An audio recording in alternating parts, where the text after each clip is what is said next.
flood control projects, pinatikos sa gitna ng mahigit 6.2 milyong naapektuhan ng baha.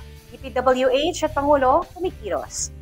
Matapos po ang malawakang pagbaha na nakaapekto mahigit 6.2 milyong Pilipino, muling kinurasyon ng ilang eksperto at opisyal ang integridad at epekto ng libo-libong flood control projects ng pamahalaan.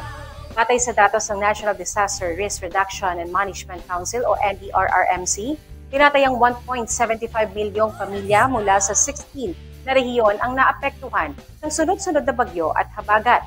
Pinakamatinding tinamaan ay naitala po sa Central Luzon, kung saan umabot sa 2.6 milyon na katao ang apektado at humigit kumulang sa 3.7 bilyong piso ang pinsala sa infrastruktura. Binigyan diin naman ni political analyst Ronald Llamas ang umano'y kakulangan sa tunay na epekto ng mga flood control project sa kabila ng dami nito. Anya, tila naging gatasan ang pondo para sa mga proyektong ito imbes na maging solusyon sa matagal ng problema sa pagbaha. Dagdag pa ni Llamas, mas binibigyang prioridad pa umano ang pondo para sa flood control kaysa sa edukasyon, bagay na ayon sa kanya ay hindi dapat kinokompromiso. Sa kanyang ika-4 na State of the Nation address sa SONA, tinuligsa ni Pangulong Ferdinand Marcos Jr. ang estado ng ilang flood control projects at iniutos ang investigasyon kaugnay ng posibleng korupsyon. Nag-inspeksyon ako sa naging epekto ng habagat ng bagyong Krising, Dante at Emong. Kitang-kita ko na maraming proyekto para sa flood control ay palpak at gumuho. At yung iba, guni-guni lang. Huwag na po tayong magkunwari. Alam naman ng buong madla na nagkakarakit sa mga proyekto.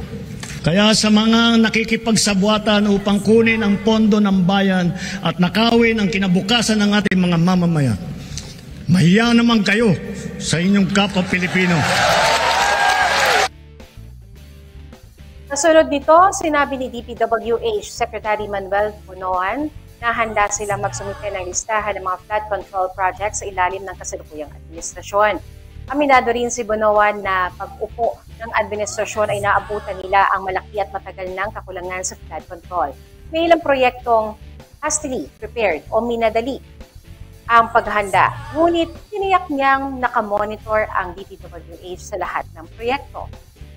Sinabi rin ni Bunoan na lahat ng proyekto ay sumasa ilalim sa audit bago ito tanggapin ng gobyerno.